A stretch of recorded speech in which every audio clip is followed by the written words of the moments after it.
Hazel Bennett had been a community journalist for 12 years and a writing instructor for 7. She knew stories how they worked, how they hid in plain sight, how they demanded to be told. But she never expected to become the story herself. Her parents' house sat at the end of Maple Drive, a neat colonial with white shutters and a porch swing that creaked in the summer wind. Hazel had grown up there, the youngest of 3, always the one who made the bed just right and set the table with the good silver. Her mother, Diane, ran the household with quiet efficiency. Her father, Richard, spoke in proclamations that never invited discussion, and her sister, Meredith Golden, confident, untouchable, orbited the family like a sun that everyone else revolved around. Hazel was 43 when she finally moved out. "Stay a little longer," her mother had said, year after year. "You're saving so much money. The rent in the city is criminal. We're doing you a favor, sweetheart." The basement suite had its own entrance, which Diane called independence. Hazel called it what it was, a way to keep her close, keep her contained, keep her available for every need that arose.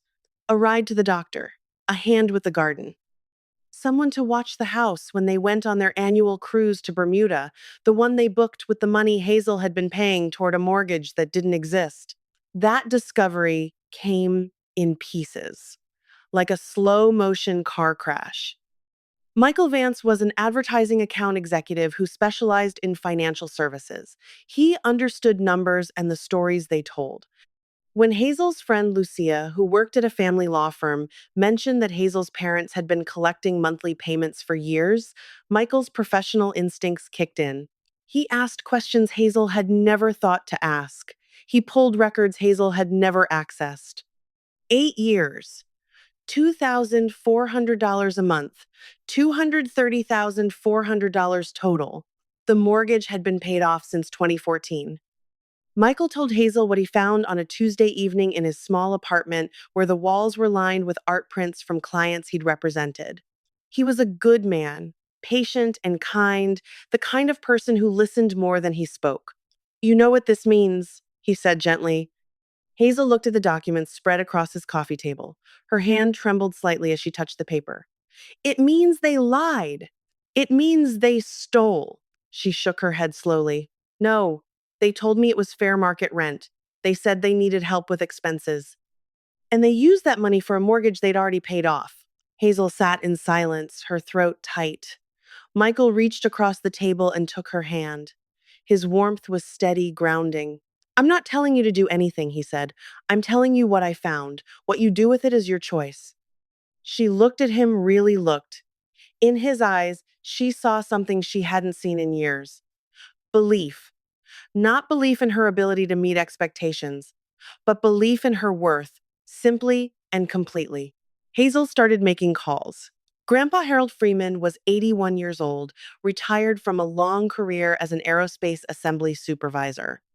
He had a workshop in his garage where he built birdhouses and rocking chairs and intricate wooden toys that he donated to the Children's Hospital every December. His hands were gnarled with arthritis now, but his mind was as sharp as ever. Hazel called him from her car, parked outside the library where she sometimes taught evening writing classes. "Grandpa Harold?" "Little Hazel," he said warmly. "I haven't heard from you in a while. How are things at the house?" She hesitated, then said, "Grandpa, do you remember what you told me when I was 18, when I wanted to take that gap year and travel, and Mom and Dad said I was being foolish?" A pause. "I remember you had dreams they couldn't see." "Did you know?" Hazel asked quietly. "Did you know about the money? What they were doing?" His silence lasted a long time. When he spoke, his voice was older, heavier. "I suspected," he admitted. "Your mother was always careful with money. And your father, well, Richard was never one to share more than he had to. But I didn't know the extent of it. I didn't want to know." His voice cracked slightly. "That's the thing about family secrets, Hazel. They survive because we let them. I don't want to let this one survive anymore." "Then don't," he said firmly. "I'm too old to change things for myself, but you're not. You don't have to carry their choices." Hazel cried in the car that afternoon, the first of many tears she'd shed in the months to come. Diane Carver was a small business consultant who helped entrepreneurs build their dreams from the ground up. She also ran a social event coordinating business on the side: weddings, engagement parties, corporate retreats. She understood how to manage people, how to position them for maximum impact, how to create the illusion of harmony. Hazel ran into Diane at a coffee shop downtown 3 weeks after she'd left her parents' house. "I heard about the engagement party," Diane said carefully. She'd known Hazel's family socially for years, had attended Meredith's engagement gathering at the country club, or rather, I heard what happened. Hazel wrapped her hands around her mug. "I'm sure you heard a version of it. The version I heard was that you made a scene, that you humiliated your parents in front of everyone. Did you hear why?" Diane studied her for a moment. "I'm listening," Hazel told her. "All of it. The rental payments, the paid off mortgage, the 8 years of deception." She told her about Meredith's role as the CPA who'd signed the tax returns, about the IRS inquiry, about the Ashfords withdrawing from the engagement. Diane listened without interruption. When Hazel finished, she set down her coffee. "I want you to know something," Diane said. "I've known your parents for 15 years. I've seen them at parties, at fundraisers, at every social event where they needed to look like the perfect family. And you know what I always noticed?" She leaned forward slightly. "I noticed how they talked about you. Always in the past tense, like you'd already left. Always with this faint disappointment, like you'd failed to live up to some standard they'd invented." Hazel's throat tightened. "I thought I was imagining it." "You weren't. And the reason I'm telling you this isn't to make you feel worse.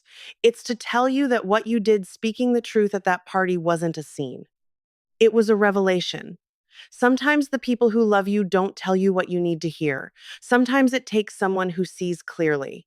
Hazel thanked her and left the coffee shop feeling lighter, though she couldn't fully explain why. Robert Sterling had been a construction project manager for 23 years. He understood foundations, load bearing walls, the hidden structures that kept things standing. When Hazel's mother called and asked him to look at the basement, he'd assumed it was a simple renovation job. The basement, he later told Hazel, was structurally sound. The basement itself wasn't the problem. "Your mother wanted me to quote a remodel," he said. "New flooring, recessed lighting, maybe a wet bar. She said she wanted to make the space more comfortable for guests." Hazel stood in her new apartment, phone pressed to her ear. A guest suite. That's exactly what she called it. Like she'd been waiting for you to leave. "What did you tell her?" Robert chuckled. A warm, gravelly sound. "I told her I couldn't take the job, that I had other commitments."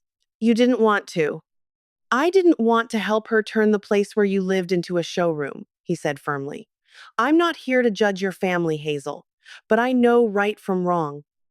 And what they did to you, that was wrong. You paid for a home that was never yours. They took that money and they never gave you a second thought." Hazel closed her eyes. "Sometimes I wonder if I should have just stayed quiet, kept the peace." "That's not peace," Robert said. "That's surrender. And from what I've seen, you're not a surrender kind of woman." Lauren Ashford worked as a nonprofit grant writer, crafting stories to convince foundations to invest in social change. She understood the power of narrative, the way a well told story could shift perspectives and open pockets. She'd heard about what happened at the engagement party, of course, she had. The Ashfords had been at that party, watching from the front rows. Lauren was Hazel's neighbor, a quiet woman in her mid-30s who kept to herself but always had a kind word when they crossed paths in the hallway. One evening, Hazel came home to find a note under her door. "I know what happened. If you want to talk, I'm in 4B." Hazel knocked an hour later. Lauren welcomed her into a small apartment filled with books and plants and the faint smell of lavender. She made tea, and they sat on a worn couch while the evening light faded. "I don't usually get involved in other people's business," Lauren said, "but I know what it's like to be the one who doesn't fit the family narrative." She told Hazel about her own story: the older brother who was the golden child, the father who'd funneled every resource toward his son's success while telling Lauren she was being too ambitious, the scholarships that never materialized, the student loans she was still paying off. "Families create roles," Lauren said softly. "And once those roles are established, they guard them viciously. When you try to break free, they'll do anything to pull you back. But here's the thing. She met Hazel's eyes directly. You're not the one who broke the family. They broke it. They just didn't want you to know. Hazel sat with that truth, letting it settle. Thank you, she said finally. Don't thank me, Lauren replied. Just keep doing what you're doing. Keep telling the truth. That's the only way things change. William Pemberton was a corporate litigation partner at a prestigious Philadelphia firm. He represented clients in high stakes disputes, mergers, acquisitions, partnership dissolutions. He was the kind of lawyer who didn't rattle easily, who could walk into any room and command attention without raising his voice. When Hazel's father reached out and asked him to discuss a family matter, William assumed it was standard estate planning. He hadn't expected to hear about the engagement party, the tax returns, the IRS inquiry. Mr. Whitmore, William said carefully, I need to be very clear with you. The situation you've described is not a family matter in any legal sense. If your daughter has documentation of rental income she paid to you, and if that income was not reported to the IRS, there are significant legal implications. Richard Whitmore's face had gone pale. You're telling me she could do a lot of things, William said. But more importantly, the IRS is not going to ignore this just because it's your daughter. They have protocols, they have obligations. And if your sister is the CPA who signed those returns, we didn't know, Diane interrupted. We didn't. Mrs. Whitmore, with all respect, you knew about the mortgage. You knew it was paid off, and you continued to collect rent anyway. That's not a misunderstanding. That's, he stopped himself. He'd been about to say a crime, but he didn't want to give them that word to chew on. I need to speak with my client, William said instead, and I'd advise both of you to consult with a tax attorney immediately. He called Hazel the next day. He'd never met her, but William Pemberton believed in justice. Not in a naive way, he knew the system was imperfect, but in a fundamental way. He believed that people who exploited others deserved consequences. Your parents contacted me, he said. I declined to represent them. Hazel was silent for a moment. Why are you telling me this? Because I think you should know that there are people in positions like mine who see what happened and who won't participate in covering it up. Do you think I should pursue legal action? William considered the question carefully. I think you should consult with a lawyer who specializes in family financial disputes. I think you should document everything. And I think, he said slowly, that you should do whatever brings you the most peace. Justice is one thing, peace is another. Sometimes they're the same, sometimes they're not. Hazel thanked him and hung up, knowing she had more thinking to do. Eleanor Granger was the dean of the liberal arts college where Hazel had graduated. A silver-haired woman of quiet authority, Eleanor had always believed in the transformative power of education. She'd seen students from all walks of life find their voices within her walls. When Hazel reached out to her, Eleanor invited her for a walk through the college gardens. I remember you, Eleanor said. You were the quiet one in the back of my seminar on narrative nonfiction. But your work was never quiet. It was powerful. You had a voice you were afraid to use. Hazel laughed softly. I'm still learning to use it. Then let me tell you something I've learned in 40 years of teaching. The people who try to silence you are almost always the ones most afraid of what you'll say. Your parents, and I say this knowing they're your parents, wanted you quiet because your silence let them maintain their version of reality. Your truth would shatter it.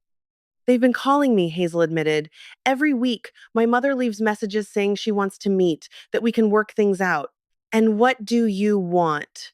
Hazel stopped walking. The garden was beautiful in the late summer light, flowers in full bloom, bees humming lazily. I want them to admit what they did, she said. I want them to apologize without any excuses. I want them to understand that they took years of my life and thousands of dollars and treated me like a tenant when I was supposed to be their daughter. That's what they can't give you, Eleanor said gently, because admitting that would mean admitting they've been wrong for decades. That's a wall that doesn't come down easily. So what do I do? Eleanor smiled, a gentle expression with no judgment in it. You tell your story, you write it, you speak it, you live it, and you stop waiting for them to be the people you needed them to be. That's the hardest part, Hazel. Letting go of who you wish they were. Hazel walked back to her car with that thought echoing in her mind. Jessica Hart had been teaching fifth grade at the local elementary school for 15 years. She knew the signs of a child who was struggling, who was carrying a weight that didn't belong to them. She saw it in their eyes, in their shoulders, in the careful way they held themselves. Hazel met Jessica at a community writing workshop where she was teaching a session on personal narrative. Jessica had signed up not to write her own story, but to understand how to help her students tell theirs. After the workshop, Jessica pulled Hazel aside. I want to tell you about a student I had 4 years ago, she said. Her parents were always at the school, always volunteering, always talking about how much they did for their children. But the little girl, her name was Lily, she never seemed happy. She was always performing, always trying to be exactly what everyone expected. What happened? Hazel asked. Lily started acting out in class. Nothing major, just small things. Talking out of turn, not doing her homework. Her parents came in and blamed me, of course, said I wasn't challenging her enough. But I sat down with Lily one day and I just asked her, "What's going on?" And she told me that at home, she was invisible. Her older brother was the one who mattered. She was just there. Jessica paused. I think about her sometimes. I think about all the kids who are living that life, who are being taught that they don't matter as much as someone else. And I think about how long it takes them to learn that they were wrong. Does she talk to her parents now? I don't know. She moved away. But I hope she found her voice. I hope she knows that she deserves to be seen. Hazel gave Jessica a hug. It was spontaneous and unexpected, and she wasn't sure if she was hugging Jessica or that little girl named Lily or herself. Thank you, she whispered. For what? For being someone who sees. Gregory Nash practiced elder law, helping families navigate the complex territories of wills, trusts, and long term care. He knew how money could warp relationships, how children could become resentful, how parents could use financial control as a weapon. He'd been Hazel's parents' attorney for years. He'd drawn up their will, their trust documents, their power of attorney. He'd always thought they were a normal, successful family, a bit cold perhaps, but never cruel. Then he heard what happened. Gregory called Hazel one afternoon using a contact number he'd gotten from a mutual acquaintance. I'm going to say something that may surprise you, he began. I no longer work for your parents. Hazel sat up straighter. What happened? They didn't tell me about the rental arrangement. They certainly didn't tell me about the IRS inquiry. When I found out through other channels, I realized they'd been less than forthcoming with me. And I have a policy. I don't work with clients who hide the truth. Hazel was quiet for a moment. Thank you. I think you don't have to thank me.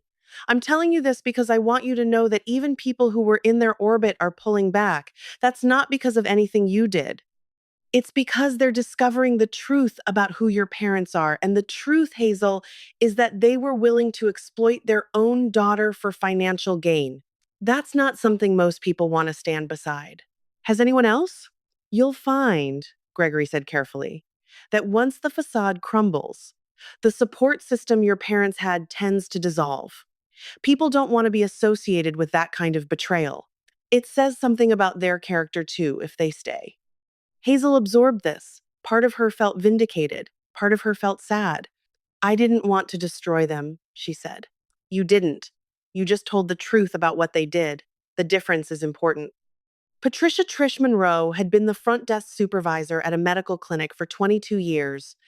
She'd seen patients at their best and at their worst. And she'd learned that most people were just doing what they could to get through the day. When Hazel's mother came into the clinic, Trish didn't think much of it. Diane Whitmore was a regular, always polite, always composed. But this day, Diane was different.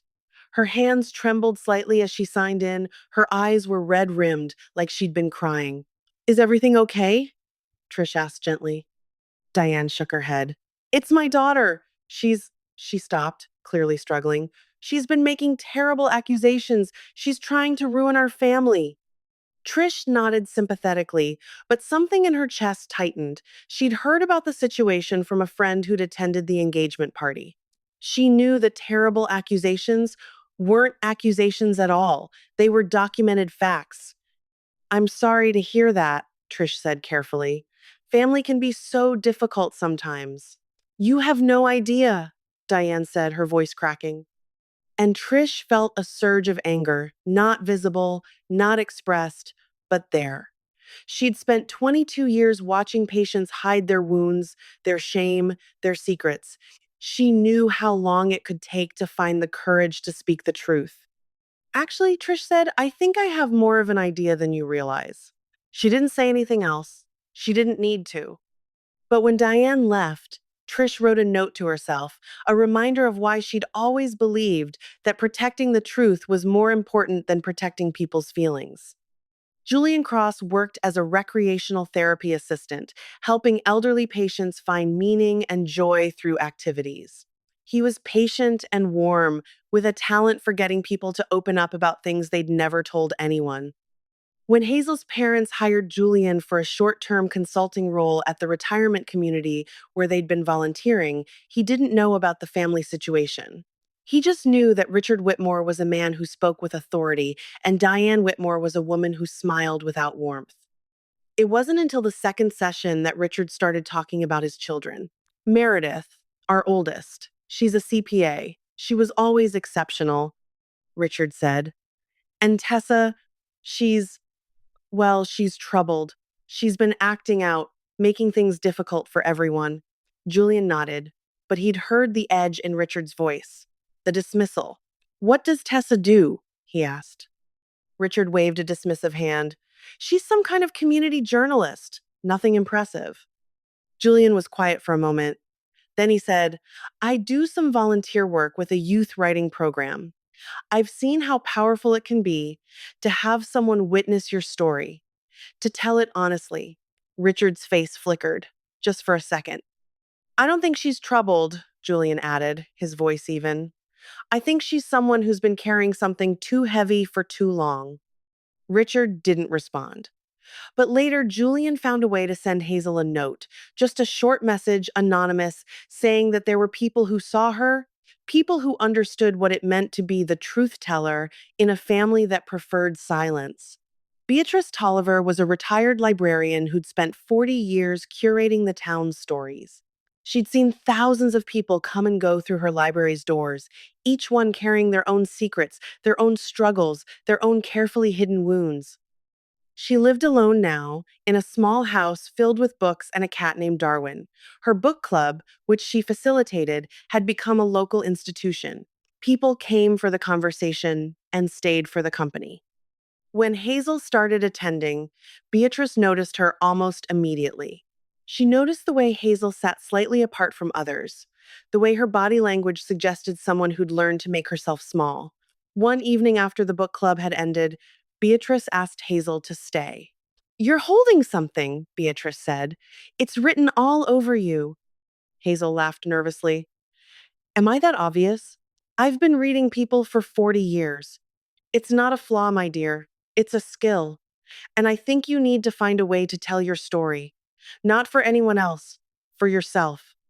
Hazel told her everything. The money, the lies, the engagement party, the IRS inquiry, the family that had fractured. Beatrice listened without interruption. When Hazel was done, she took a long sip of tea. In my experience, Beatrice said, the people who are most afraid of the truth are the ones who have the most to lose from it. Your parents aren't angry because you did something wrong. They're angry because you exposed something they'd hidden.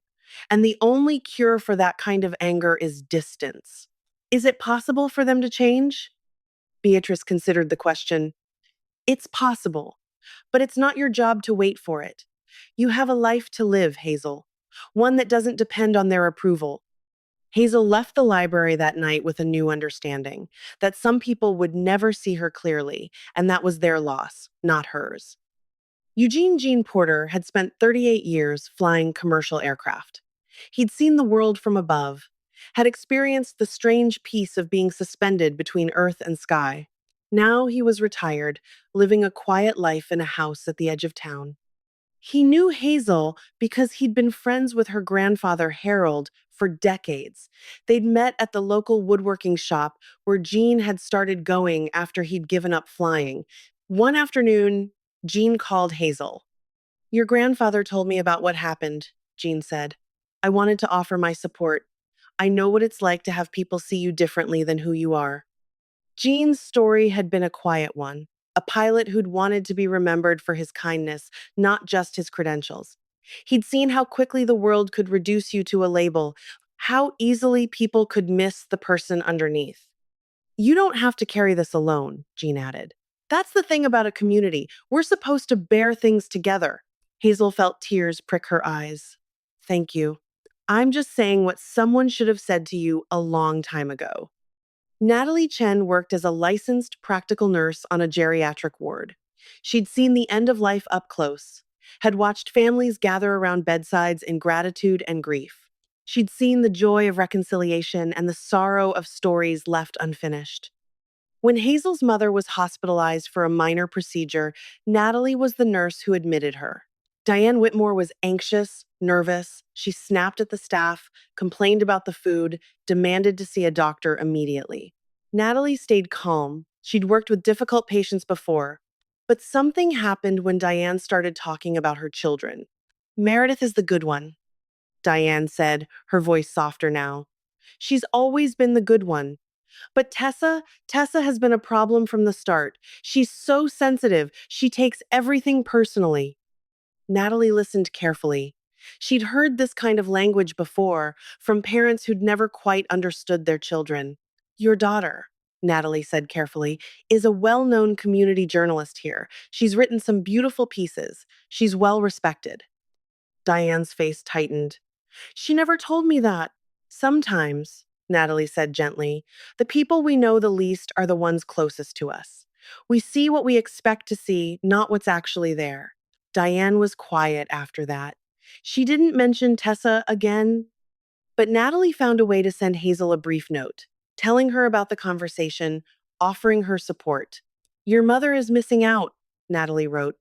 I see who you are, Hazel. I hope you see it too. Morris Goldman was a retired transit bus driver who now managed a local soup kitchen. He'd spent decades watching people, their routines, their choices, their quiet struggles. He knew hunger in all its forms. Morris had known Hazel's parents socially for years. They'd attended the same church, volunteered at the same community events. But when Morris had a health scare and needed help with his soup kitchen, it wasn't the Whitmores who showed up. It was Hazel. She'd appeared one Saturday, rolled up her sleeves, and asked what needed to be done. She'd stayed the whole day, serving meals, washing dishes, talking with guests like they were old friends. You're a good person, Morris said to her at the end of the shift. Hazel shook her head. I'm just trying to help. That's exactly what a good person says.